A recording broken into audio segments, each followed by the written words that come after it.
ఆయజనాభిరామ హృదయాంబుజముల్వికసిం త్వచేయు జ్ఞానార్యముడయ్యో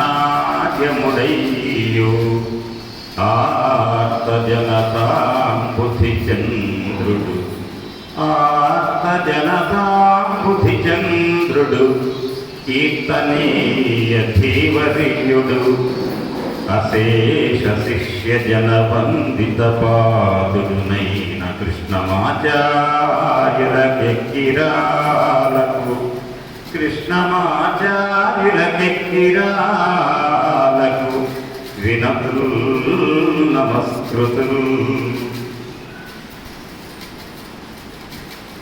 పరుడై యౌవడు ముక్త కర్మచయుడై సన్యాసియై ఒంటిపోవ మహాభీతిన్ ఓహో కుమారయనుతుం వ్యాసుండు జీరంగ వృక్షములున్ తన్నయతన్ ప్రతిధ్వనులు చక్కం చేసే మున్ను అట్టి భూతమయం మృగ్యద బాదరాయణి తపోధన్యాగ్రణిన్ ధీమణిన్ మానధనుల్ మహాత్ములు సమాధి నిరోధులు యన్ముఖాంబుజ ధ్యానమరందపానమున ఆత్మభయం కులబాసి ముక్తుడై లునతమందరు అట్టి మునిలోక శిఖామణికిన్ విశంకట జ్ఞాన తమోనభోమణికిన్ సాధు జనాగ్రణికి నేను మృత్యదన్.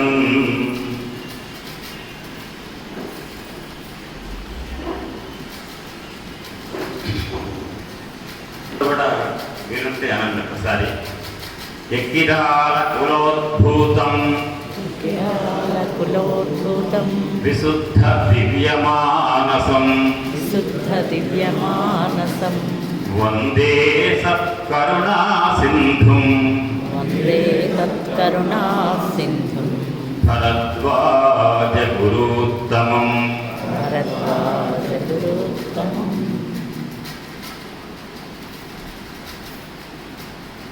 పరుడై ఈశ్వరుడై మహామహిముడై ప్రారుద్ధవస్థాన సంహరణ క్రీడనుడై త్రిశక్తియుతుడై అంతర్గత జ్యోతియై పరనిష్ఠి ప్రముఖామరాధికులకున్ ప్రాపింపరాకుండు దుస్తర మార్గమున తేజరిల్ హరికిన్ తత్వాధినై మృగ్యదన్. ఈ శ్రీరామభక్త సమాజం ఆధ్యాత్మిక ప్రాంగణంలో కొలువై ఉన్నటువంటి సీతారామాంజనేయ మరియు లక్ష్మణస్వామి దివ్య చరణాల గంధములకు ప్రభక్తిక నమస్కారాలు సమర్పిస్తూ, అదేవిధంగా శివలింగాలు అక్కడ సాలగ్రామం మరి ఉండటం ఆలయం చిన్న పరిమాణంలో కనిపించినా కూడా ఆధ్యాత్మిక శోభ చూసిన వారికి తెలుస్తుంది. ప్రత్యేకంగా చెప్పక ఇంతటువంటి దివ్యమైనటువంటి శోభతో ఉన్నటువంటి ఆ దివ్యమూర్తులందరికీ కూడా ముందుగా నమస్కరిస్తూ, ఒక ఉపన్యాసం చెప్పడము అంటే నిజంగా పెద్ద కష్టం కాదు. ఎందుకంటే నేను చెప్పడం తెలవని రోజుల్లో నుంచి తెలిసిన రోజుల్లోకి వచ్చిన తర్వాత చెప్పటం కంటే వినటం చాలా కష్టం అనే విషయం అర్థం చేసుకున్నా. అందుకే భాగవతమే చెప్పింది, శ్రవణం కీర్తనం విష్ణు స్మరణం పాదసేవనం అర్చనం వందనం దాస్యం సఖ్యం ఆత్మనివేదనం ఇది పుంసాపితా విష్ణు భక్తిశ్చేది నవలక్షణం. 9 మార్గాలలో ఏ మార్గమైనా ఎంచుకోమన్నాడు ప్రహ్లాదుడు. కానీ అందులో మొట్టమొదటి స్థానం ఇచ్చాడండి శ్రవణం. అంటే శ్రవణం చేయడం కష్టం. నేను ఇక్కడ మొదలుపెట్టడం సిద్ధమయ్యాను. గజేంద్ర మోక్షణాన్ని నా బాణీలో మీకు నేను చెప్పి మిమ్మల్ని ఆనందపరచడానికి ప్రయత్నిస్తా. అది కాకుండా నేను దిగటానికి లేదు. ఎదురుగా కూర్చున్నవాడు ఎప్పుడైనా వెళ్ళొచ్చు. అంటే ఎదురుగా ఉన్న వాళ్ళు కూర్చొని వెళ్ళటానికి సిద్ధమై అయిందాకా ఉన్నారు అంటే వాళ్ళ ఓపికకు ఇక దానికి నిర్వచనం లేదు.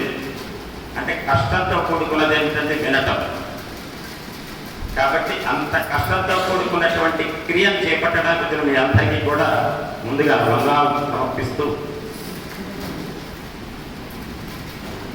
గజేంద్ర మోక్షణం, గజేంద్ర మోక్షం కాదు మోక్షణం.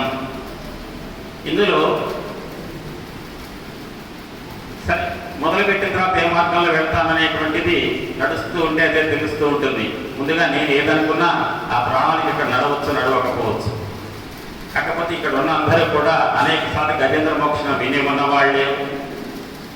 కానీ ఇంతకు మునిపి వినడానికి ఈవేళ వింటున్న దానికి ఏదైనా తేడా ఉందా చెప్పగలగాలంటే కావాల్సింది ఏది అంటే పెద్దలు కాబట్టి నేను వాడకూడదు కొన్ని పదాలు, శ్రద్ధ కావాలి. చెప్పేవాడు శ్రద్ధ ఎట్లయినా ఆ శ్రద్ధతోనే కూర్చుంటాడు. వినేవాడు అందరిలో కూడా ఒకే స్థాయి శ్రద్ధ కలిగించాలని ఆ భగవంతుడు కోరుకుంటూ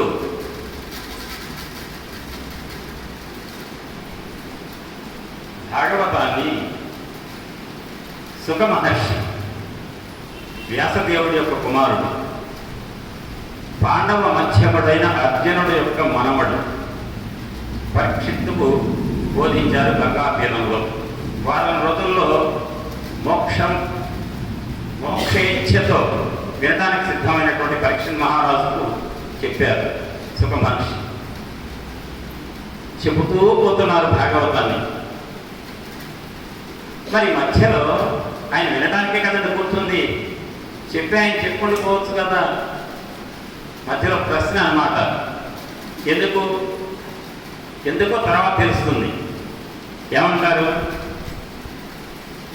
4వ మన్వంతరంలో హరి మీద హరిని ఇద్దరి యందు హరిగా శ్రీ మహావిష్ణువు అవతరించాడు. చూడండి, పుట్టాడు అంటలేదు. హరిమేధుడు హరిని యందు హరిగా అవతరించాడు. మనకు దశావతారాలు తెలుసు. అందులో రామావతారం, కృష్ణావతారం, నరసింహావతారం ఉన్నాయి. కానీ హరి అనే అవతారం లేదు కదా. కానీ హరి కూడా ఒక అవతారం. ముందు 9 అవతారాలు అంటారు. ఇంకాస్త ముందుకు వెళ్తే భాగవతంలోనే చతుర్వింశతి అవతారాలు అంటారు, 21 అవతారాలు. ఇంకాస్త ముందుకు వెళ్తే 25 అవతారాలు చెప్తారు. అవతారాలలో ఈ గజేంద్రుని రక్షించడానికి వచ్చినటువంటి శ్రీహరి కూడా ఒక అవతారం. ఆ కథను ప్రారంభిస్తూ సుఖ మహర్షి అంటారు, గ్రాహబద్ధుడైన గజరాజు విడిపించి ప్రాణ భయం వలన పాతి కాచే హరిదయా సముద్రుడు అఖిల లోకేశ్వరుడు అనినా అన్నాడట. ఏమని? పరీక్షిత్ మహారాజా, భాగవతం నేను బోధించుకుంటూ వెళ్తున్నా, నువ్వు వింటూ వెళ్తున్నావు. కానీ ఒక కథ ఉందయ్యా కొత్తది. మొసలి బారి పడినటువంటి గజరాజును శ్రీ మహావిష్ణువు వచ్చి రక్షించాడు. ఈ కథ చెప్పమంటావా? చెప్పమంటావేంటండి? వినడానికి సిద్ధంగా ఉన్నాడు పరీక్షిత్ మహారాజు. చెప్తూ పోతున్నాడు సుఖ మహర్షి. మధ్యలో ఎందుకు అడగాలి ఈ ప్రశ్న అంటే అర్థం వినే వాళ్ళలో శ్రద్ధ ఉందా లేదా అనేది. పరీక్షిత్ మహారాజుకు శ్రద్ధ లేదని కాదు, శ్రద్ధ ఉంది అనే విషయాన్ని తదుపరి రోజులలో భాగవతం చదివే వాళ్లకు, పురాణం చెప్పేవాళ్ళు వినేవాళ్లకు శ్రద్ధ పరీక్షిస్తూ మధ్యలో చెప్పమంటారా అడగటం అయితే కాలవై అట్లా అడిగారు. అడిగితే నాకు అర్థం కాలేదు మహర్షి, మొసలి బారిన పడిన గజేంద్రుడు అనే ఏనుగు యొక్క పాదములను పట్టుకుంది మొసలి. ప్రక్క గజాలు వచ్చి ఆ మొసలిని తొక్కి పడేసి మొసలి బారి నుంచి గజాన్ని విడిపించాలి. ఎవరన్నా కాస్త వినడానికి ఇంపు సొంపుగా ఉంటుంది, జనసొంపుగా ఆ మాట. శ్రీహరి ఎక్కడ? వైకుంఠంలో ఉన్నాడు. ఆయన ఇక్కడికి రావటం ఏంటి? ఒక గజానికి ఒక మొసలికి మధ్య పోరాటం ఏంటి? మొసలి పట్టుకోవటం ఏంటి ఏనుగుని? ఏనుగు ఎట్టడానికి ఏ జంతువు, మొసలి ఎటువంటి జంతువు? శ్రీ మహావిష్ణువు ఎటువంటి వాడు? ఇదే ప్రశ్న ఒక చోట అడుగుతారు. శ్రీలలనాకు జగీధి కేళి పరతంత్ర బుద్ధి క్రీడింతు సుఖాలోలుడవు తామసాకృతి నీలాక్షంబవైతివి ఎరిగింపుహరి. ప్రతిదీ విచిత్రంగానే ఉంటుంది. వైకుంఠంలో రామాదేవితో క్రీడ సల్పుతూ సరదాలు ఆడేవాడే కదా. ఆ శ్రీ మహావిష్ణువు నువ్వు తామస గుణంతో కూడుకున్న చేప ఆకృతి తాల్చవలసిన అవసరం ఏమొచ్చిందయ్యా నీకు అంటాడు సత్యవ్రతుడు. నిజంగానే కదా, శ్రీ మహావిష్ణువు వైకుంఠంలో రమాదేవితో హాయిగా వినోదం ఆడవచ్చు. ఆయన ఎందుకు వచ్చాడు ఇక్కడికి? చేపాకృతి. అదేవిధంగా నీరాటవనాటములకు పోరాటం మెట్లు కలిగే పురుషోత్తము చేరాట మెట్లు మానెను ఘోరాటవిలోని భద్రకుంజరమునకు. భద్రజాతి ఏనుగు ఒక మొసలి. మొసలి నీటిలో తిరిగేది, ఏనుగు భూమి మీద చెరించేది. నీటిలో మొసలి దగ్గరికి ఏనుగు ఎందుకు వచ్చింది? సరే, వస్తే వచ్చింది. మొసలి ఏనుగుని ఎందుకు పట్టింది? పడితే పట్టింది. ఆ ఏనుగుని మొసలి పట్టినప్పుడు ఏనుగుతో పాటు ఎవరో ఒకటి తన స్నేహితులు ఏనుగులు ఉంటాయి కదా, వాళ్ళు మొసలి మీద నడుము మీద ఒక్కసారి కాలు పెడితే ఏనుగు యొక్క పదఘట్టనకు మొసలి ఇరిగిపోతుంది కదా శరీరం. ఆ రక్త విడిపించవచ్చు, పెద్ద ఏముంది. దానికోసం వైకుంఠంలో ఉన్న విష్ణుమూర్తి వచ్చి వీళ్ళ మధ్య ఏదో తగ ఉంటే తీర్చి మొసలి బారి నుంచి రక్షించాడు అంటున్నావు కదా మహర్షి. చాలా వింతగా ఉందయ్యా ఈ కథ. మునినాథ, ఓ సుఖ మహర్షి, ఈ కథాస్థితి వినిపింపు వినగా నాకు వేడుక పుట్టాను. చాలా ఆరాటంగా ఉంది, చాలా వింతగా వినోదంగా ఉంది నువ్వు చెప్పే మాట వినాలంటే. వినియదక్కనేంద్రియముల పెను పండు సేయ మనం ప్రీతించెందెన్. ప్రీతిని పొందు. నా మనస్సు బాగా ఉల్లాసపడుతుంది, చాలా చెవులకు ఇంపుగా ఉంటుంది. నువ్వు చెప్తున్న మాట ఏదో వింటుంటే పరిపూర్ణంగా కనుక కథ విన్నట్లయితే బాగుంటుంది అనిపిస్తుంది. నువ్వు అది చెప్పు అని. ఏ కథలయందు పుణ్యశ్లోకుడు హరి చెప్పబడును సూర్యజనముచే. మహానుభావులచే శ్రీ మహావిష్ణువు సంబంధించినటువంటి కథలు చెప్తుంటే అవి వింటే వాటిని పుణ్య కథలని ఆకర్ణింపుదురు పెద్దలు అతిహర్షమునం. అవి వినటం వల్ల మానవ జన్మ ఎత్తినటువంటి ఒక జీవికి మోక్షం పొందటానికి మార్గంలో ఏదైనా ఆటంకాలు ఉంటే ఆటంకాలు తొలగి మోక్షం పొందడానికి మార్గం సుగమం అవుతుంది. కాబట్టి నాకు చెప్పు, అదేదో కథ వినాలనుంది అన్నాడు. అంటే పరీక్ష మహారాజుకి శ్రద్ధ ఉంది, వింటున్నాడు. ఏమాత్రం అటు ఇటు తిరగటం లేదు ఆలోచనలు. ఆయన తిరగడు, పీఠ వేసుకొని కూర్చున్నాడు, ఈయన మఠ వేసుకొని కూర్చున్నాడు. చెప్పే సుఖ మహర్షి ఆయన మనస్సు అటు ఇటు తిరగటం లేదు, నాకు వినాలని ఆరాటంగా ఉందనేటువంటి కాన్సెప్ట్ చెప్పారు పరీక్ష. అంటే మొదలుపెట్టాడు. ఆసీ గిరివరో రాజన్ శ్రీకూటపితి విశ్రుత క్షీరోదేనావృత శ్రీమాన్ యోజనాయుతముచ్ఛ్రిత అన్నాడు. పాల సముద్రంలో 3 కూటములతో ఒక త్రికూటం అనే పర్వతం ఉంది. 80,000 యోజనాల ఎత్తు అని చెప్పి వ్యాస మహర్షి ప్రారంభించారు. కానీ మనం తెలుగు ప్రియులం కాబట్టి అక్కడక్కడ వ్యాస శ్లోకం వచ్చినప్పటికీ కూడా తెలుగు పద్యంతో చెప్పుకుందాం. రాజేంద్ర పరీక్ష నారాజా రాజేంద్ర విను సుధారాశిలో త్రికూటం వన తమలుచుండు. రాజేంద్ర విను సుధారాశిలో ఒక పర్వతము త్రికూటం వన తమలుచుండు. యోజనాయుతమకు ఉన్నతత్వం ఉన్న అంత్య వెడలు పునతిశైలు. 10 ఆమడల పొడవు 10 ఆమడల వెడల్పుతో ఉన్నటువంటి ఒక త్రికూట పర్వతం ఉంది. కూటములు అంటే శృంగములు. కాంచనయస్సార కలధౌతమయములై 3 శృంగములు మనసియుండు. 3 కూటములు ఏంటి? కాంచన బంగారు రంగు, కలధౌత వెండి రంగు అంటే బంగారు రంగు అంటే ఎరుపు పసుపుల మిశ్రమ రంగు. మిశ్రమ వర్ణం. కళాధౌత వెండి రంగు తెల్లగా. మూడవది ఒకటి బంగారం, ఒకటి వెండి, ఒకటి ఎరుపు, ఒకటి తెలుపు. అంటే మూడవది ఏమనుకుంటాం? వజ్రము, వైడూర్యము, రకరకాల గొప్ప రత్నం చెప్పుకోవాలి. కాంచనయస్సారకలధౌతమయములై మూడు శృంగంబులు మనసయుండు. ఒకటి బంగారం, రెండు వెండి అయితే మూడవది ఇనుప శిఖరం. ఎంత గొప్ప విలువైన లోహాలు చెప్పారు, బంగారం, వెండి. మూడవది మాత్రం ఇనుపది అన్నాడు, నల్లగా. అది పాల సముద్రంలో ఆ త్రికూట పర్వతం ఉంది.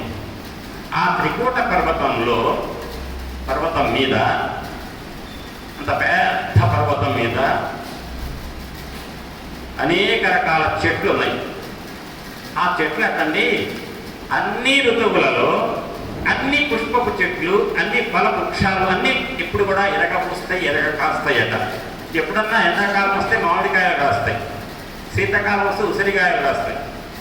కానీ అప్రికోట పర్వతం మీదట అన్ని ఋతువులలో, అన్ని కాలాలలో అన్ని రకాల చెట్లు కూడా బాగా పూయటం, కాయటం చేస్తాయట అని చెప్పి ఒక కొద్దిగా చదువుతా ఆ వనాన్ని ఎంత వర్ణించారు. ఎందుకు చదవాలంటే చిట్ట చివరికి ఉపన్యాసం అంతా అయిపోయిన తర్వాత 2 గంటలు దాటిన తర్వాత ఇదంతా ఈ పూట అన్నారుగా ప్రదోష వేళ, పైగా మాస శివరాత్రి. మాస శివరాత్రి అంటే ఎవరికండి మనం అర్చించేది? రుద్రార్చన చేస్తాం. శివుడికి ఎవరంటే ఇష్టం? ఈశ్వరువాచ, తల్లి అమ్మది అమ్మ పార్వతి, కేనోపాయన ఘునా విష్ణు రామ సహస్రకం పఠ్యతే పఠిత నిత్యం శ్రోతమిత్యామ్యహం ప్రభో.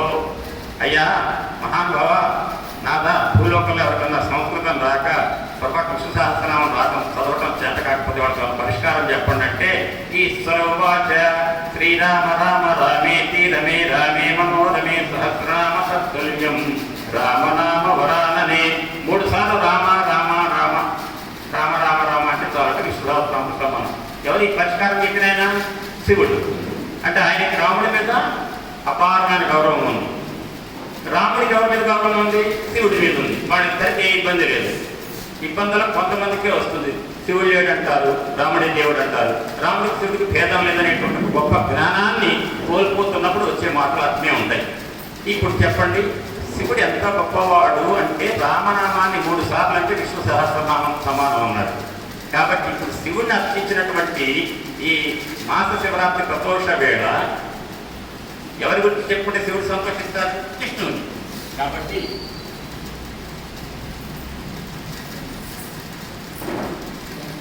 అటువంటి రుద్రార్చన చేసే మాస శివరాత్రి ప్రదోష వేళలో విష్ణు కథలు వింటే శివుడు సంతోషిస్తాడు. ఇప్పుడు గజరాజ మోక్షణం అనేటువంటి గజేంద్ర మోక్షణ ఘట్టంలో ఈ అరణ్యం గురించి కూడా కొంతసేపు చదివాను. అంటే ఫలశ్రుతిలో స్పష్టంగా చెప్పాడు.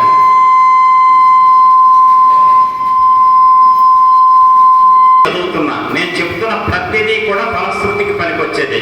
కాబట్టి ఏది ఎందుకు చెప్తున్నానో నేను అంచనా వేసుకున్నా.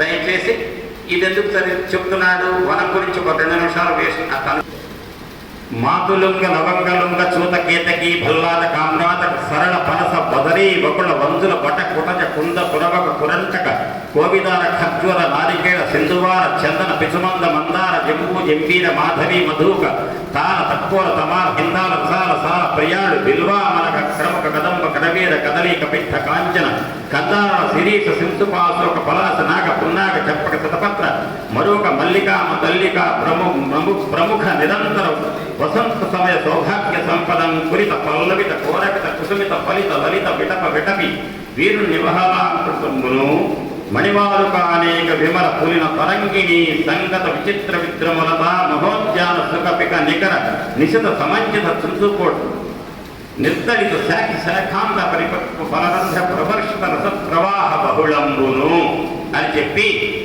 54 రకాల వృక్షాలను వర్ణించారండి. ఇటువంటి వృక్షాలతో కూడుకున్నటువంటి పెద్ద అడవి. ఈ అడవిలో అనేక రకాల జంతుజాలాలు. ఈ ఋతువులో ఈ జంతువులు ఉంటాయి, ఈ ఋతువులో ఈ జంతువులు బయట పెరుగుతాయి అనేది లేదండి. అన్ని ఋతువులలో ఈ చూడండి చెప్పే మాటలు ఎట్టున్నాయో అన్ని ఋతువులలో ఈ త్రికోట పర్వతం మీద ఉన్న వనంలో, అడవిలో అన్ని రకాల జంతువులు అన్ని వేళల అన్ని ఋతువులలో కూడా సంచరిస్తూ ఉంటాయి. ఆ రకంగా సంచరిస్తున్నటువంటి జంతువులలో ఒక ఏనుగుల గుంపు ఉన్నది అన్నారు. ఆ ఏనుగుల గుంపు ఒక నాయకుడు ఉన్నాడు. ఆయన పేరు గజేంద్రుడు. ఆ నాయకుడు గజేంద్రుడి యొక్క సేన, అనుచర గణం ఎంత అంటే, నాయకుడు గజేంద్రుడు, ఆయన అనుచరులు ఎన్నో లేవు, 10 లక్షల కోట్ల ఏనుగులట. 10 లక్షల కోట్లు. భారతదేశ జనాభా 140 కోట్లు, చైనా జనాభా 150 కోట్లు, అమెరికా 34 కోట్లు, ఇంకా మిగతా అన్ని కనుక 750 కోట్లు ప్రపంచ జనాభా. 750 అంటే 1000 కోట్లు కూడా లేదు, కానీ 10 లక్షల కోట్లట ఏనుగులు. అది ఆ గజేంద్రుడి యొక్క పరివారం. ఆ పరివారాన్ని అంటే చెప్తూ ఉంటే ప్రతిదీ అబద్ధం అన్నట్టుగానే ఉంటుంది. చివరి వరకు వినండి, ఈ వేళ విన్న తర్వాత మీరు చెప్పండి. ఇందులో ఏది అబద్ధం లేదు, అంతా నిజమే. 10 లక్షల కోట్ల ఏనుగులు. మీరు ఇంతకుముందు దాని మీద మీ భావన అంతా ప్రక్కన పెడితే ఇదంతా కూడా చాలా నిజం అని మీరు ఒప్పుకుంటారు. 10 లక్షల కోట్ల ఏనుగులు. గజేంద్రుడు, గజరాజు దానికి నాయకుడు. ఆ అడవిలో తిరిగి తిరిగి ఎండ వేడికి దప్పిపోయి దప్పిక అవుతుంటే, నాలుక బిడకట్టకపోతుంటే నీటి కోసం తిరుగుతూ ఉన్నది. తిరుగుతూ ఉన్న గజరాజుకు దాని పరివారానికి అటగాంచన్ కరణీ విభుండు నవఫుల్లాంభోజ కల్హారమున్. ఇంకొక అబద్ధం. నవఫుల్లాంభోజ కల్హారమున్ చటలోద్భూత మరాళ చక్ర పక సంచారం కాసారము అంటారు పోతన గారు. అందులో అటగాంచన్ కరణీ విభుండు, ఆ 10 లక్షల కోట్ల ఆడ ఏనుగుల సమూహానికి నాయకుడైన గజేంద్రుడు సమూహం కలిసి ఒక కాసారం చూసినయ్యట. ఆ కాసారంలో అండి నవఫుల్లాంభోజ కల్హారం. దీనికి మాత్రం సమాధానం మీరే చెప్పాలి నాకు చివరిలో. ఈ ఒక్కటే మీకు వదిలేస్తున్నాను. కలువలు రాత్రిపూట వికసిస్తాయి, చంద్రుడి కాంతి. పద్మములు సూర్యకాంతికి వికసిస్తాయి. కానీ అట్టండి, సూర్యుడు ఎప్పుడు ఉంటాడండి? పగలు. చంద్రుడు రాత్రిపూట. కానీ 24 గంటలు ఇటు కలువలు అటు పద్మములు రెండు వికసిస్తాయట ఈ అడవిలో, ఈ పొలంలో. చెప్పండి, ఒక్కటే మీకు వదిలిపెడుతున్నాను. అందుకనే మీకు ఇంత విపులంగా చెప్తున్నాను. ఏంటంటే, పగటి పూట సూర్యకాంతికి వికసించేది పద్మాలు, రాత్రిపూట చంద్రకాంతికి వికసించేది కలువలు. కానీ 24 గంటలు పద్మములు కలువలు వికసిస్తాయట ఈ ప్రత్యేకమైన కాసారం. అటువంటి కాసారం చూసేట గజేంద్రుడు పరివారం. అందులో కొంగలు, నెమళ్ళు అవన్నీ కూడా సంచరిస్తూ మనోహరంగా ఉన్న పొలం దగ్గరికి వెళ్ళినాయండి గజరాజు, గజములు మొత్తం చూసింది. గజరాజు చూశాడు. తప్పిక తీర్చుకోవడానికి ఒడ్డు నిలబడ్డాడు. శుభ్రంగా కాసారంలోకి దిగి మంచినీళ్ళు కొండంత పీల్చుకొని కడుపు నిండా నీళ్ళు తాకి వెళ్ళిపోవచ్చు కదా. ఒడ్డున నిలబడగానే ఏనుగు గజరాజుకు సమూహానికి అక్కడ ఏమి ఎదురైంది అనేది చెప్తున్నారు పోతన గారు. కనండి, ఈ పద్యం తర్వాత చెప్తాను.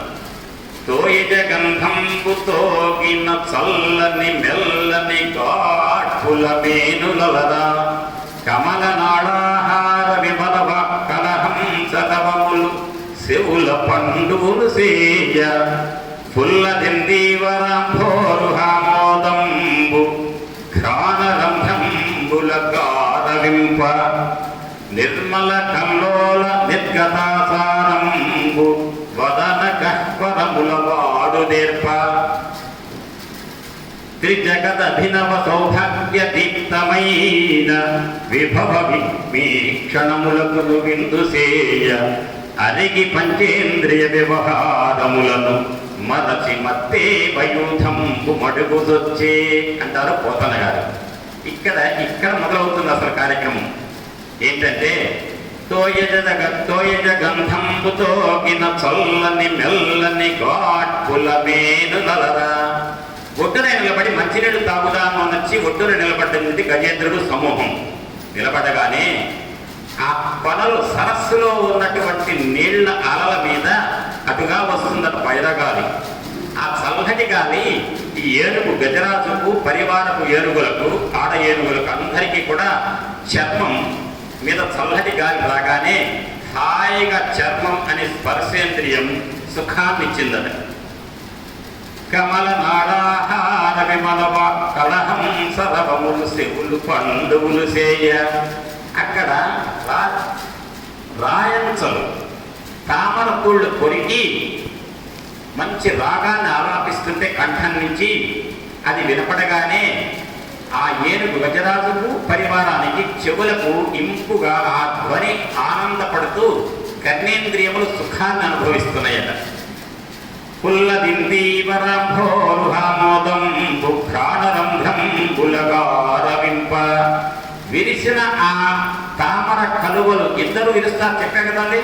24 గంటలు 2 విరిసే ఉంటాయి, తామరలు కానీ కలువలు కానీ.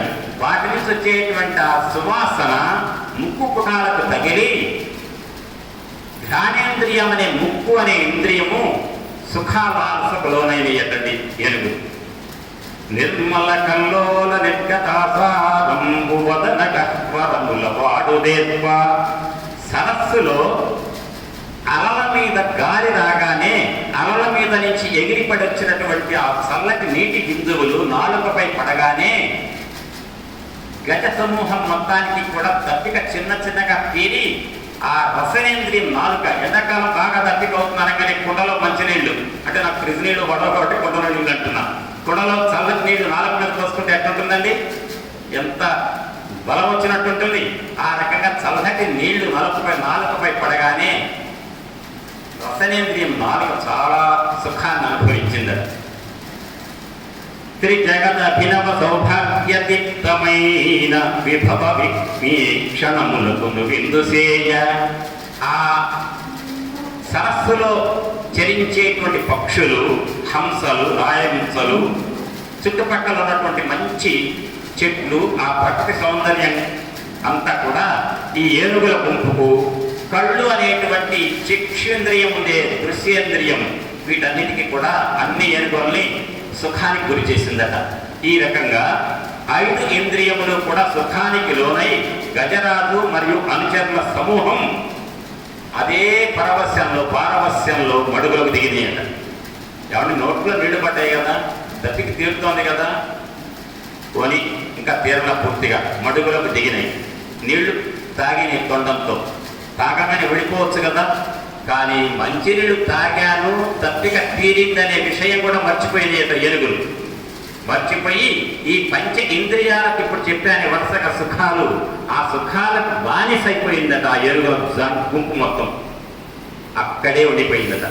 మరి కొద్దిసేపు మంచినీళ్ళు తాగుదామని వచ్చింది, తాగగానే బయటకు వెళ్ళిపోతే పర్వాలేదు. అక్కడే ఉంటే ఏమొస్తుంది, మనం అడుగులో ఉన్నాం కదా, ఒకళ్ళ పొండంతో ఒకళ్ళ మీద నీళ్లు పోసుకుంటే బాగుండా ఆలోచన వస్తాయి ఏనుగులకి. అట్ట ఏనుగులకు ఆలోచన వచ్చింది, సరదాగా జలకాలాడదామని. తొండంబులు పూరించుచు గండంబుల చల్లు కొనుచు గలగల నవములు మెండుకొన వలుద కడుపులు నిండం వేదండ కోటి నీటింద్రాగన్. హాయిగా తొండాలతో నీళ్లు కడుపు నిండా పీల్చి తాగి, కడుపు నిండిన తర్వాత తొండంతో నీళ్లు పీల్చుకొని ఒకళ్ళ మీద ఒకళ్ళు చదువుకున్నారు. జలకాలాడేటప్పుడు కాళ్ళు కాస్త కదిలించాలి కదా, కదిలిస్తుంటే ఆ 5 ఇంద్రియముల సుఖములకు లోనై ఒళ్ళు తెలవక ఆ సరస్సులో జలచరాలు చిన్న ఉంటాయి కదా, వీటి కాళ్ళ కింద పడి నలిగి చచ్చిపోతాయి అనేటువంటి ఇంగిత జ్ఞానం కూడా లేవు ఈ ఏనుగుల సమూహానికి, గజరాజుకు, ఆడ ఏనుగులకు. ఆ రకంగా వాళ్ళ క్రీడలు సరిపారు. ఇది చివరిలో చెప్పే ఎవాల్యుయేషన్ మనకు వస్తుంది, గుర్తుపెట్టుకోండి. 5 ఇంద్రియాలు సుఖలాసకు లోనైనప్పుడు తమ సుఖమే ప్రధానం. ఎదుటి వాళ్ళ ప్రాణాలు పోతే పోయినాయి, అసలు ఇద్దరుతో ప్రాణాలు పోతున్నాయి అనేటువంటి ధ్యాస కూడా లేదు ఈ ఏనుగులకు. అట్ట ఆటలు నడిపింది. ఆ రకంగా చేస్తే మనది గాని సొమ్ముని మనం తీసుకొని ఎదుటి వాళ్ళని మోసం చేయాలని ప్రయత్నిస్తే భగవంతుడు గ్రహస్థితిని ఒక రకంగా ఉంచడు, దానికి తగినటువంటి పరిష్కారం చూపిస్తాడు.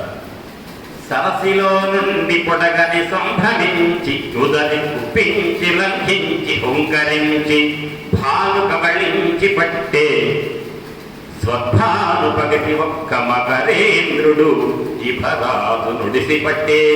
ఇదండి మొత్తం ఈ ఉపన్యాసానికి బలం ఏంటంటే రెండు బలాలు. చివరికి చెప్తే ఆశ్చర్యపోతారు ఉపన్యాసం చివరిలో. ఆ ఆశ్చర్యపోవడానికి కారణమయ్యేటువంటి రెండు అంశాలు ఏంటంటే, ఇక్కడ పోతన గారు వ్యాస మహర్షి వ్రాయలేదు, పోతన గారు రాశారు. ఈ రాసినందుకు పోతన గారు గజేంద్ర మోక్షణం ఆయన స్వతంత్ర కల్పన. ఇది గనక రాయకపోతే తెలుగు జాతిలో ఇంత గొప్పగా గజేంద్ర మోక్షణం చెప్పుకోవడానికి అవకాశం ఉండదు.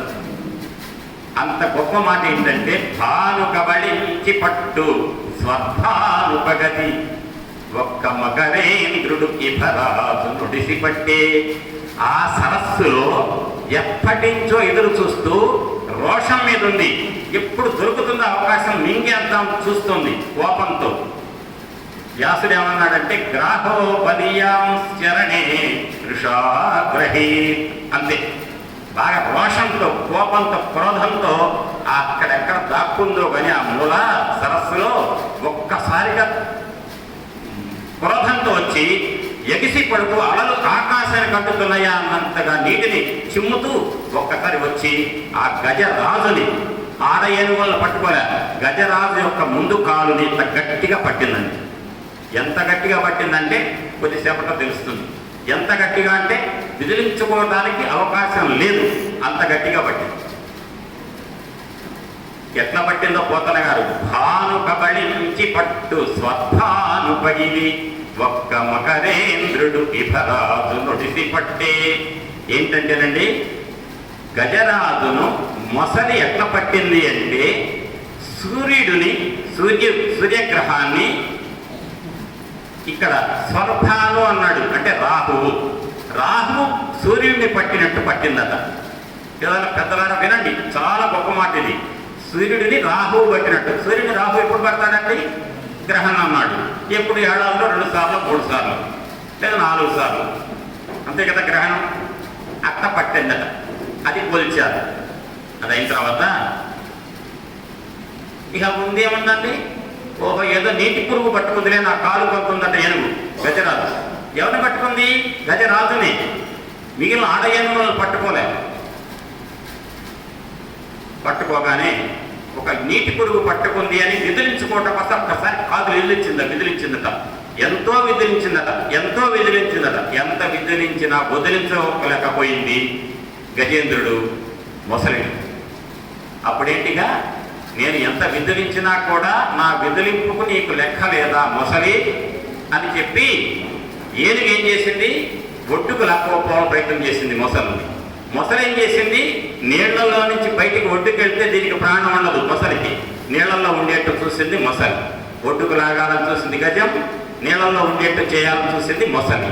ఈ రకంగా ఇద్దరి మధ్య పోరాటం.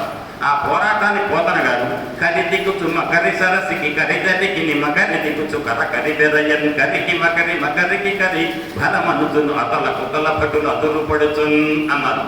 ఈ పద్యం అర్థం కాకర్ల. ఈ పద్యం చదువుతుంటే ఏమనిపిస్తుంది? ఏదో గోల జరుగుతుంది అన్నట్టు ఉంది. కరి దిక్కుచు మకరి సరసికి కరి దరికి మకరి దిక్కుచు కర కరి బెరయన్ కరికి మకరికి కరి బలమనుచును అతల కుతల పట్టులు అతులు పడుచున్. ఏం జరిగిందంటే, ఒడ్డుకు లాగాలని ఏనుగు, నీళ్ళల్లోకే ఉంచాలి గట్టిగా పట్టుకోవాలని మొసలు. అట్లా వాళ్ళ మధ్య పోరాటం జరిగింది. పోరాటం జరుగుతున్న కొద్దీ క్రమక్రమంగా ఎవరి బలం ఏమైంది చెప్తున్నారు పోతన గారు. ఇది ఒకటి గొప్ప పద్యం, చిన్నదే కానీ అసలు గజేంద్ర మోక్షణానికి ప్రాణం. జీవనంబు తనకు జీవనం వైయుంట అలవు చెలవు అంతకంతకెక్కి మకర ముప్పే. చూడండి, 4 లైన్ల పద్యం. నేను 2.5 లైన్లు చదివా ఇప్పటికి. 2.5 లైన్లు, ఇంకా 1.5 లైన్ మిగిలింది. ఆ 2.5 లైన్ ఏం చెప్పారు? జీవనంబు తనకు జీవనం వయ్యుంట అలవు చలము అంతకంతకి ఈ మకర ముప్పే. క్రమక్రమంగా సమయం గడుస్తున్న కొద్దీ జీవనంబు తనకు జీవనం వయ్యుంట, జీవనం అంటే నీరు, జీవనం అంటే లైఫ్, జీవితం. మొసలికి బ్రతుకేంటి? నీరు. నీటి నుంచి బయటపడేస్తే మొసలి ఎక్కువ కాలం బ్రతకదు, అది జలచరం. నీరు తనకు ప్రాణాధారం కాబట్టి నీటిలోనే మొసలి ఉంది కాబట్టి ఆ మొసలికి క్రమంగా బలం పెరిగిపోయిందట. అలవు చలము అన్నాడు. అలవు అంటే దాని యొక్క బలం, చలము అంటే పట్టుదల. ఈ రెండు క్రమక్రమంగా పెరిగినాయి. అంతకంతకి మకర ముప్పై. ఇక చూడండి, 1 లైన్ కాదు, ఇందులోనే ఉంటుంది ఉన్నదంతా.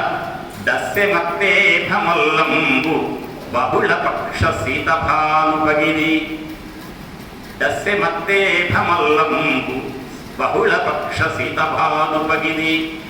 మత్తేభం అనేటువంటి గజేంద్రుడి గట బలం ఏమైందంటే, పౌర్ణమి తర్వాత వచ్చే కృష్ణపక్షంలో, బహుళ పక్షంలో చంద్రుడు లాగా తయారైందట, బలహీనపడిందట. గుర్తుపెట్టుకోండి, ఇదైతే చివరిలో దీని నుంచే వస్తుంది, ఆన్సర్ అంతా దీని నుంచే వస్తుంది. బహుళ పక్షంలో పౌర్ణమి తర్వాత అమావాస్య వరకు ప్రతిరోజు చంద్రుడు కళ ఏమవుతుందని తగ్గిపోతుంటుంది.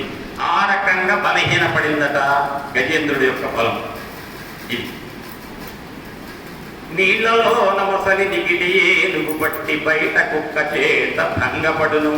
స్థాన బలము కాని తన బలిని కాదయా విశ్వదాభిరామ వినదవేమ. అంటే నీళ్లలో మొసలి పట్టు ఎక్కువ ఉంటుంది, ఎందుకని స్థాన బలం. అది స్థాన బలం కంటే స్థాన బలం, అందుకని దాని బలం రోజు రోజుకి పెరిగింది. మొసలికి ఏనుగు బలం రోజు రోజుకు తగ్గింది, కృషించిపోయింది. ఎట్లా? బహుళపక్ష సీతభానుపగిది. సీతభాను అంటే ఏంటంటే, సీత అంటే రాముడు భార్య సీతలో సీత కాదండి, శీతల పానీయాల్లో సీత. భాను అంటే కిరణం, అంటే శీతల పానీయాలు చల్లటి పానీయాలే కదా. సీతభాను అంటే చల్లటి కిరణాలు. చల్లటి కిరణాలు ఇచ్చే సూర్యుడు అంటే ఎవరు? రాత్రిపూట చల్లటి కిరణాలు ఇచ్చే సూర్యుడు ఎవరంటే చంద్రుడు. ఎవడు చంద్రుడు అనొచ్చు కదా, సీతభాను ఎందుకు అనాలి? దానికి కూడా అర్థం ఉంది, తర్వాత చెప్తా. సీతభాను అంటే చల్లటి కిరణాలు ఇచ్చే సూర్యుడు, అంటే రాత్రిపూట చంద్రుడు. కృష్ణపక్షంలో చంద్రుడి యొక్క స్థితి ఎట్లయితే ఉంటుందో అట్లా ఏనుగు యొక్క బలం తగ్గింది, అంతే. ఎట్లంటే కృష్ణపక్షంలో చంద్రుడికి కళ రోజుకొకటి తగ్గి చిట్ట చివరికి అమావాస్య నాడు నల్లగా అవుతాడు. అంటే కళ లేదు అనుకుంటాం మనం, అంతే. కళ లేదనుకుంటాం, అంతవరకే ఊరుకోండి. మీరు ఈ మధ్య తొందరగా పారాయణం చేస్తున్నారు కదా. తటల్లేఖ తన్వీం తపన శశివైశ్వానరమయీం నిషన్నాం షన్నాం అభ్యుపరి కమలానాం తవ కలాం మహాపద్మాటవ్యాం మురిజిత మలమాయేన మనసా మహాంత పశ్యంతో దధతి పరమాహ్లాదలహరీం అని 21వ శ్లోకం చెప్పారు శంకరాచార్యుల వారు. ఆ శ్లోకంలో ఒక కళ ఉంటుంది, ఆ కళ చివరిలో చెప్తా. మొత్తం మీద ఏనుగు యొక్క బలం కృష్ణపక్షంలో చంద్రుడు లాగా క్రమక్రమంగా తగ్గింది, బలహీనపడింది ఏనుగు. ఎంత బలహీనపడింది? బహుళ పక్షంలో అమావాస్య నాడు చంద్రుడి యొక్క తెల్లదనం ఎంత ఉంటుంది? ఏముండదు, అంటే అంత జీరో అయిపోయింది దాని బలం ఏనుగు. మొట్టమొదట ఏమన్నాడు ఆయన? భాను కబళించి పట్టు స్వద్భానుపగతి ఒక్క మకరేంద్రుడు ఇభరాజు పొడిసి పట్టి. సూర్యుడిని రాహు పట్టుకున్నట్టుగా ఏనుగుని మొసలి పట్టింది. ఏనుగు ఎవరింతకు? ఏనుగు ఎవరు అవుతున్నారు? సూర్యుడు. మొసలి ఎవరు? పట్టే మొసలి ఎవరు అవుతున్నారు? రాహు అవుతున్నారు, అంతే కదండి. ఇక్కడ ఒక మాట పెద్దలారా, అట్లా చెప్పటం వల్ల ఏంటంటే పోతన గారు ముందే ఒక ఇండికేషన్ ఇచ్చారు. ఏంటి తెలుసా అండి? గ్రహణం నాడు సూర్యుడిని రాహు పట్టాడు అనుకోండి, ఎంతసేపు పట్టుంటాడు? రోజుల్లో పట్టాలా? 12 గంటలకు పట్టడుగా. మీకు తెలిసినంత పెద్దలు సూర్యగ్రహణం 6 గంటలు ఉండొచ్చాము, 7 గంటలు ఉండొచ్చాము, అప్పుడైనా వదిలిపెట్టక తప్పదు కదా. అంటే ఈ ఏనుగుని కూడా పట్టుకున్న మొసలి కొద్దిసేపట వదిలిపెట్టబోతోంది, అదేం పట్టుకొనే ఉంచదు అని చెప్పి ఒక సూచన ఇచ్చాడు. ఇంకొకటి, ఒక చిన్న కథ ఉంది. ఏంటంటే క్షీరసాగర మథనం చేసినప్పుడు అమృతం ఉద్భవిస్తే అమృతాన్ని పంచమని చెప్పి దేవతలు రాక్షసులు చెరపొట్టు కూర్చున్నారు. పంచేది ఎవరు? శ్రీ మహావిష్ణువు. పాలెండ్లపై జారించి మెల్లన సకనుత్తు తడుపు తల్కని కండ పలకంబులయంతు ఒలయించి కెంగేలను జగించు అని చెప్తారు పోతన గారు. అంత జగన్మోహనంలో వచ్చింది మోహిని. వచ్చాడు మోహినిగా, పంచాడు.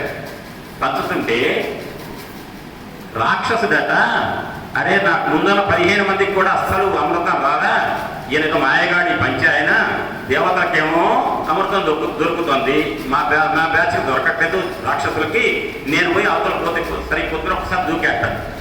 ఆ దూకింది విష్ణుమూర్తి చూడలేదు అనుకోండి. లైన్లో ఉన్నాడు దేవతల మధ్య రాక్షసుడు. పాపం దేవతల మధ్యలో ఉన్నాడు, విష్ణుమూర్తి గారు పోసుకొని పోతున్నాడు. ఈ రాక్షసుడు ఎవరైతున్నాడు, వాడు అందుకున్నాడు, తాగాడు. ఈ లోపల సూర్యచంద్రులట, ఏమంటే విష్ణుమూర్తి గారు ఆ దుర్మార్గుడు అండి, రాక్షసు దొంగతనం ఇంటి కూర్చున్నాడండి, వాడు అమృతం తాగుతున్నాడు అంటే, ఓహో నన్ను మోసం చేస్తావా అని సుదర్శన చక్రం వేశాట. వేయగానే ఆ అమృతం తాగిన వాడి తల తెగిపోయిందట. తల వేరు మొండె వేరు పడిందట. చచ్చిపోయినట్టే కదా. చచ్చిపోడు, ఎందుకంటే అంతకుముందు ఏం చేశాడు, తాగాడు అమృతం, బ్రతికే ఉన్నాడు. కానీ తల వేరు మొండె వేరని ఆ ఇద్దరే రాహుకేతువులు. అంటే రాహుకేతువులుగా ఒక రాక్షసుడు 2 భాగాలుగా ఖండించబడింది ఎవరి చేత? విష్ణువు చేత. ఏది ఉపయోగించి? సుదర్శన చక్రం. ఇక్కడ ఏనుగుని ఎట్టబట్టాడన్నారు? రాహు పట్టినట్టు. ఎవరు రాహుని పట్టినట్టు? సూర్యుడిని రాహు పట్టినట్టు. అంటే రాహుని ఎందుకు పట్టాడు? ఆనాడు విష్ణుమూర్తి సూర్యచంద్రుడు కంప్లైంట్ చేస్తే నేను అమృతం తాగానని నా తల తెంపుతాడు ఆ విష్ణుమూర్తి. అంటే కంప్లైంట్ చేసిన వాళ్ళు ఎవరు? సూర్యచంద్రుడు. కాబట్టి మా తల తెగటానికి కారణమైంది ఎవరు అంటే సూర్యచంద్రుడు కంప్లైంట్. కాబట్టి అవకాశం దొరికినప్పుడు ఇద్దరిని పడుతుంటా ఉన్నారు రాహుకేతువులు. అందుకని సూర్యుడిని చంద్రుడిని పడుతుంటారు రాహుకేతువులు. అందుకే అప్పుడప్పుడు గ్రహణం వస్తుందట. ఇక్కడ ఏం చెప్పారు? సూర్యచంద్రుడు కంప్లైంట్ చేశారు, రాహుకేతువులకి ఏర్పడ్డారు. అంటే అర్థం ఏమన్నా మాత్రం విష్ణుమూర్తికి సూర్యచంద్రుడు చెప్తే తప్ప, అంత మేధావి కదా, మేధావి విక్రమ క్రమ అని విష్ణుమూర్తి సహస్రనామం చదువుతాం కదా. ఆయనకి ఒక దొంగతనంగా రాక్షసుడు దేవతల మధ్యలో కూర్చున్నాడు, ఆ మాత్రం పోల్చుకోలేడు అంటే విష్ణుమూర్తి. అంటే ఆయన సూర్యచంద్రుడు చెప్తే తప్ప ఆయనకు ఎరుకలేదా? అంటే ఏంటంటే సూర్యచంద్రుడు ఎవరండి? తాటంక యుగడి భూత తపనోడుప మండల. అమ్మవారి యొక్క చివరి తాటంకాలే, చెవికమ్మలే సూర్యచంద్రుడు. అమ్మవారి భర్తగా అయ్యారు కాబట్టి ప్రత్యేకంగా సూర్యచంద్రుడు ఎక్కడో లేదు, ఆయనకు ఉన్న సూర్యచంద్రుడు లాగా ఉన్నటువంటి వాళ్ళే సాక్ష్యం చెప్పారు. అంతే ప్రత్యేకంగా సూర్యచంద్రుడు కంప్లైంట్ ఇవ్వాలి. సరే, మొత్తం మీద ఆ రకంగా సూర్యచంద్రుడు కంప్లైంట్ ఇస్తే విష్ణుమూర్తి యొక్క సుదర్శన చక్రం వల్ల ఒక రాక్షసుడు తల తెగితే మొండెం తల 2 భాగాలు అయితే అది రాహుకేతువులు అని. ఆ రాహుకేతువులో రాహు ఏనుగును పట్టింది.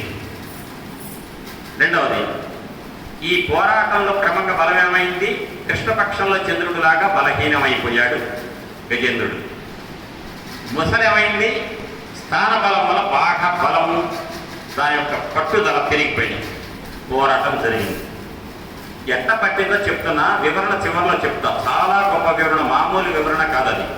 ఎట్ట పట్టిందంటే ఏనుగు పాదాన్ని ముసలి పద్యం వరకే వినండి. పాదద్వంద్వము నేల మోపి పవనం బంధించి పంచేంద్రియోన్మాదంబు పరిమార్చి బుద్ధిలతకున్మారాకు హత్తించి నిష్కేద బ్రహ్మ పదావలంబనగతిన్ క్రీడించు యోగీంద్రు మర్యాదం నక్రము విక్రమించ కరిపాదాక్రాంత నిర్వక్రమై అన్నారు.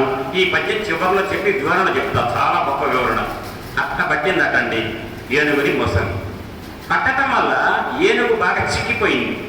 చిక్కిపోయిన ఏనుగు యొక్క దుస్థితి ఏమిటి చెప్పడానికి పోతన గారు ఒక మాట అన్నారు. ఇది కూడా చివరిలో చెప్తాం వివరణ. పద్యం ఏంటంటే, ఊహ కలంగి జీవన పుటోలమునన్ పడి కోరుచున్ మహామోహలత నిబద్ధ పదమున్ విడిపించుకొనంగలేక సందేహము పొందు దేహి క్రియ దీనదశన్ గజముండే భీషణగ్రాహ దురంత దంత పరిఘట్టిత పాద ఖురాగ్రశల్యమై అన్నారు కొత్తన్న గారు. గుర్తుపెట్టుకోండి, ఈ రెండు చివరిలో ఇది నాకు ఉపయోగం, ఈ వీటిని బేస్ చేసుకుంటేనే చెప్పగలుగుతా వివరణ. ఈ రెండు పద్యాలతో చెప్తా. అయిపోయింది, పోరాటం జరిగింది. మరి ఎన్నాళ్ళు జరిగింది ఈ పోరాటం?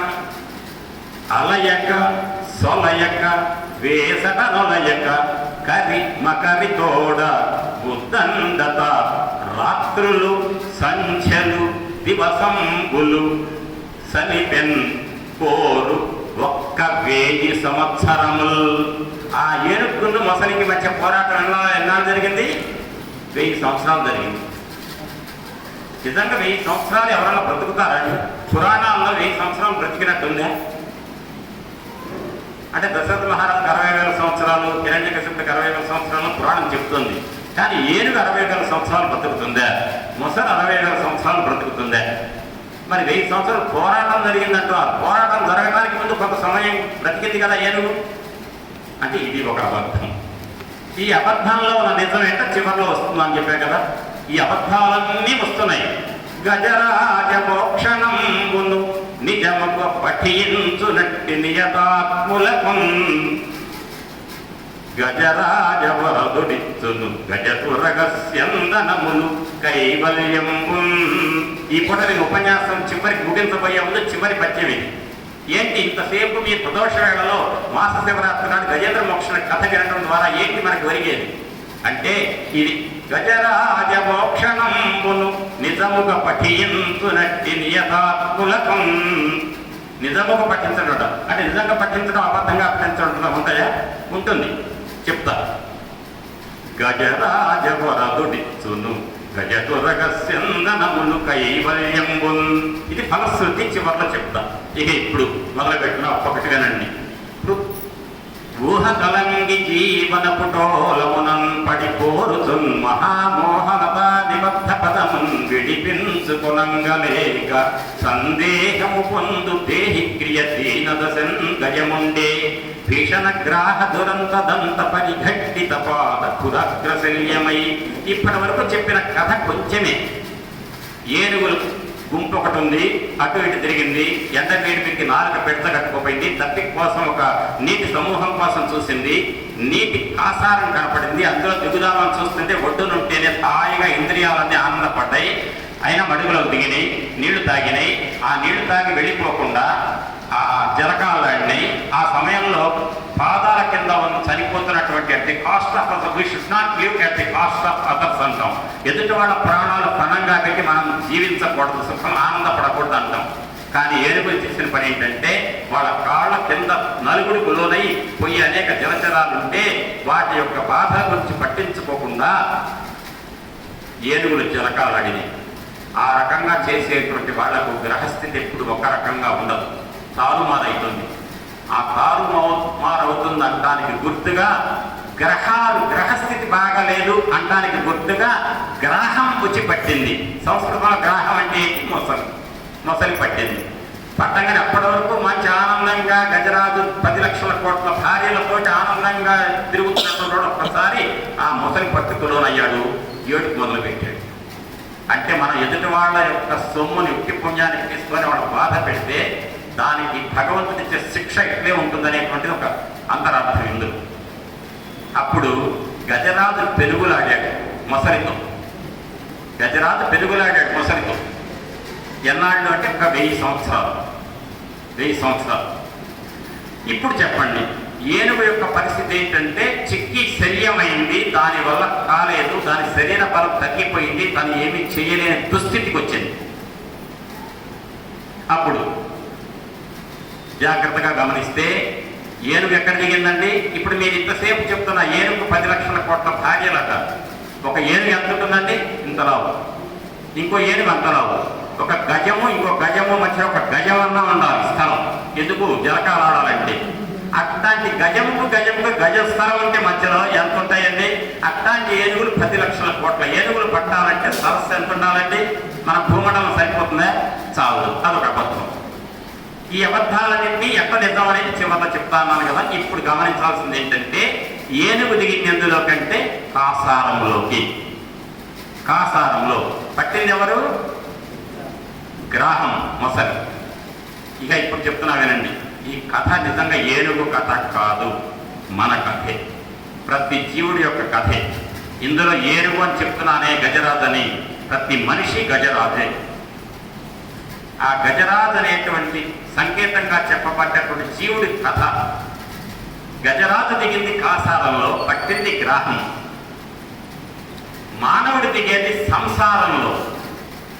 గజరాజు కాసారం, మానవుడు దిగేది సంసారం. గజరాజును పట్టింది ఎవరు? గ్రాహం. మనిషిని పట్టింది ఎవరంటే సంసారంలో దిగిన మనిషికి మోహం పడుతుంది. ఈయనకి గ్రాహం పట్టింది, ఆయనకి మోహం పడుతుంది. కాబట్టి మనం చదువుకుంటే, మనం చెప్పుకునే కథ ఏ కథ అంటే, ఒక పక్క గజరాజు అనుకుంటూ ఇంకొక పక్క మానవుడైన జీవుడు కథ చెప్పుకుంటున్నాం. ఇక ఏనుగు కాసారంలో దిగింది. కాసారంలో ఉన్న నీళ్లలో బలం ఎవరికి ఎక్కువ అండి? మొసలికి బలం ఎక్కువ. సంసారంలో దిగిన మానవుడికి మోహానికి బలం ఎక్కువ, మోహం.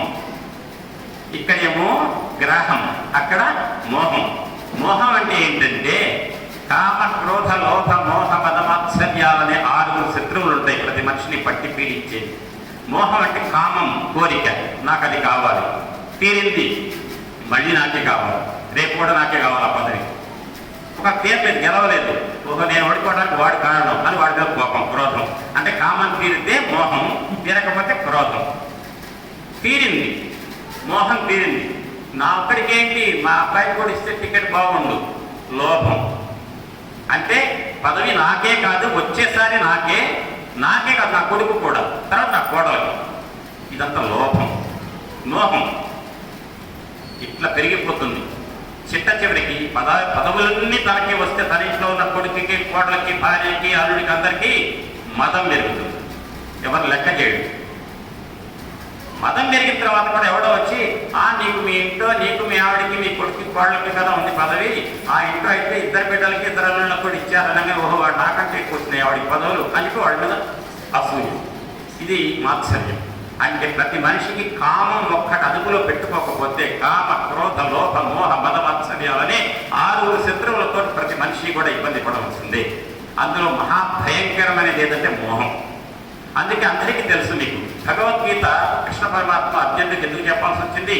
బావా, యుద్ధం చేయి, నకాంక్షే విజయం కృష్ణ నరాజ్యం సుఖాని చ కిం నో రాజ్యేన గోవింద కిం భోగై జీవితేనవా. ఎందుకు బావా ఆయన వాళ్ళని చంపి రాజ్యం ఎందుకు, నెత్తురు కూడు నాకెందుకు అన్నాడు అర్జునుడు. అరే ఇంత దాకా వచ్చినవి నేను చేయనంటే ఎట్లా ఆయన అర్జును అంటే, నేను చేయను బావా అన్నాడు. ఈ వీడిట్టయితే వెళ్ళు అని చెప్పి భగవద్గీత బోధించాడు. ఎందుకని? నా వాళ్ళని చంపుతున్నా అన్నాడు, నేను చంపుతున్నాను. నేనేమో అహం, నా వాళ్ళు మోహం. ఈ నేను నా వాళ్ళు అనే అహం మోహం 2 అహంకారం మమకారం ఉంటే వాడెప్పుడు బాగుపడ్డాడు. వాడు బాగుపడాలంటే కొడితే వినడు, తిడితే వినడు, వాడికి మంచి మాటలు చెప్పాలి. ఏంటా మంచి మాటలు అంటే భగవద్గీత బోధించాడు.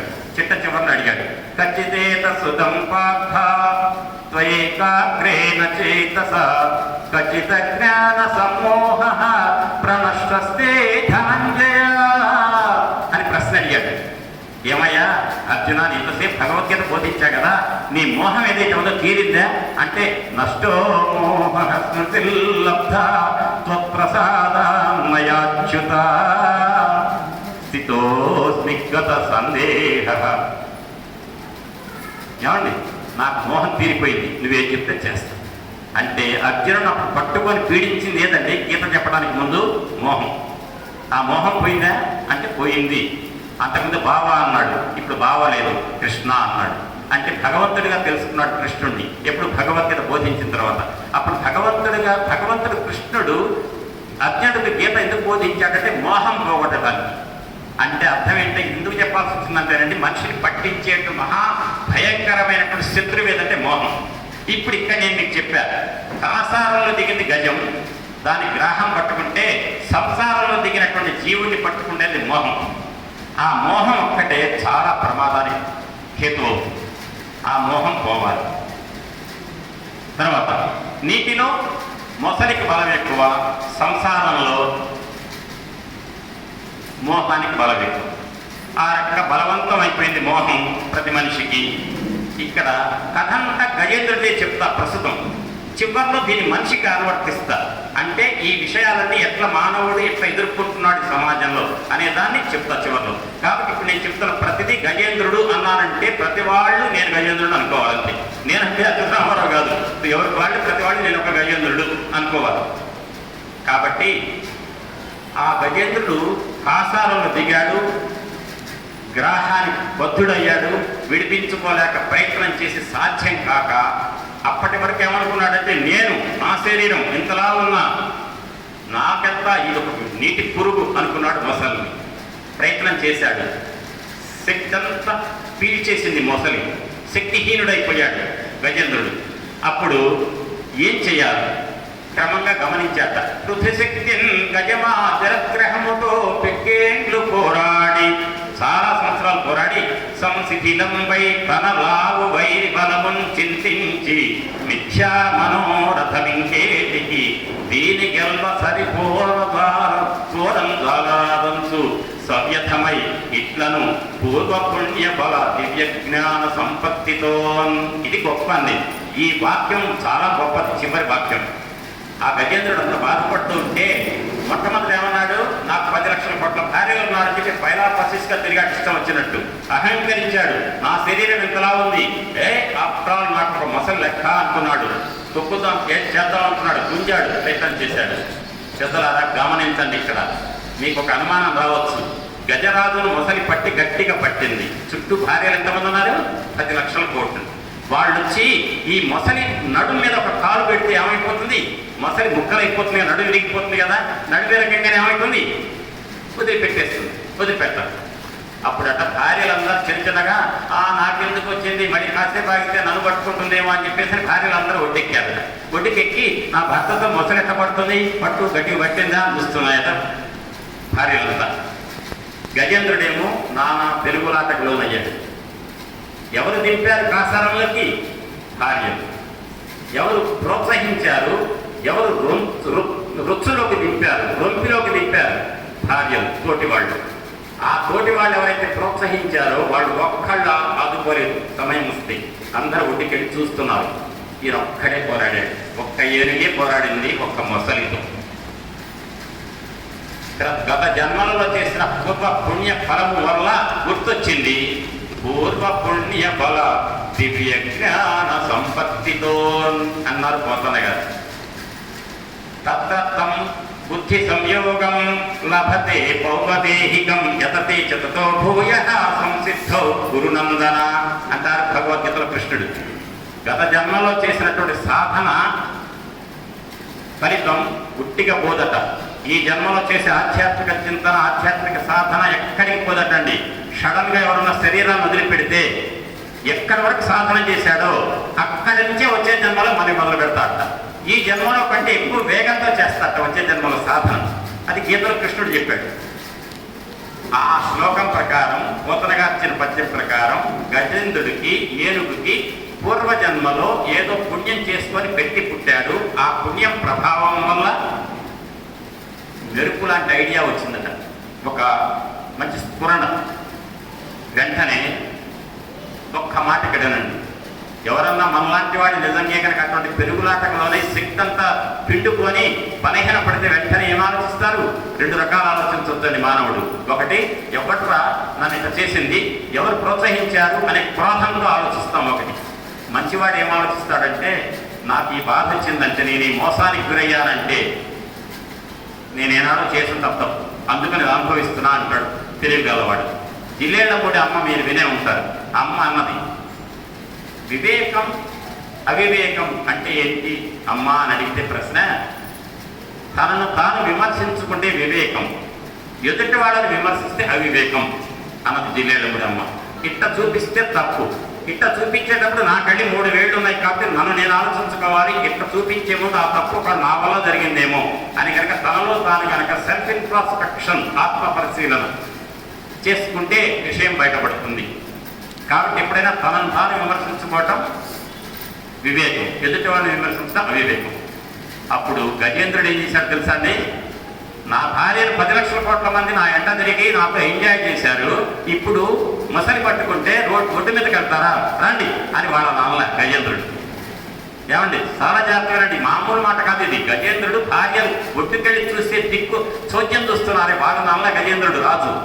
ఏమన్నాడంటే, ఏ రూపం దీనికెళ్తూ ఇక మీరేపు చింతించు, ఎవ్వారించీరుదు ఎవ్వరడ్డనిక ఇవ్వారి ప్రచారోత్తమం వారిం పంతగు వారలెవ్వరు అఖిల వ్యాపార పారాయణుల్లేరే మృగ్యద దిక్కుమాలిన మొరాలింపన్ ప్రపుణ్యాత్మకుల్ అన్నాడండి.